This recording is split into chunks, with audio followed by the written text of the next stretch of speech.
এটি একটি সত্য ঘটনা অবলম্বনে উত্তরপ্রদেশের একটি গ্রামের ঘটনা।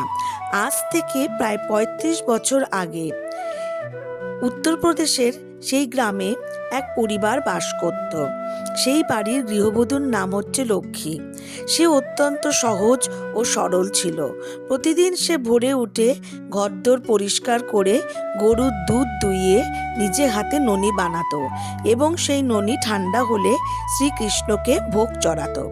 কিছুদিন ধরে সে দেখতে লাগলো যে ভোরে ভগবানকে যে প্রসাদ নিবেদন করছে দুপুরে তা খালি হয়ে যেত। তখন সে অত্যন্ত আশ্চর্য হয়ে গেল যে কে তাহলে এই মাখন বা ননি খাচ্ছে। তখন সে একদিন ঠিক করলো যে ভোরবেলা উঠে লক্ষ্য রাখবে যে কে এই মাখন খাচ্ছে। তখন ঘরের মধ্যে আলমারির পাশে বা আলমারির কোণায় সে লুকিয়ে রইল। কিছুক্ষণ বাদে সে দেখল যে একটি খুব সুন্দর ময়ূর তার দরজার সামনে এসে দাঁড়ালো। আস্তে আস্তে ময়ূর থেকে একটি ছোট বালকের রূপ নিল, মাথায় ময়ূরের পালক ও হাতে তার বাঁশি।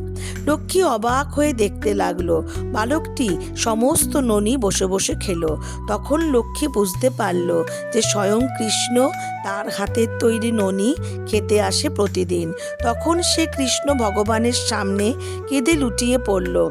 লক্ষ্মী কাঁদতে কাঁদতে বলল, প্রভু, তুমি যখন এতদিন ধরে আসছো তবে আমায় জানাওনি কেন?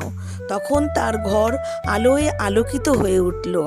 লক্ষ্মী দেখল ছোট কৃষ্ণ তাকে বলছে যে মা, তোমার ভক্তি ভরা ননি খাবার জন্য আমি প্রতিদিন তোমার বাড়িতে আসি। এতে যে অনেক ভালোবাসা মিশে আছে। তখন লক্ষ্মী বুঝতে পারল এবং বলল যে প্রভু, আমি ধন্য।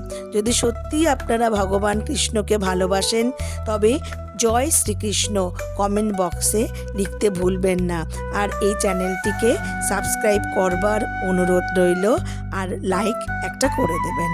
নমস্কার। কেমন লাগলো আজকের এই ভক্তিভরা গল্পটি আমাকে জানাতে ভুলবেন না।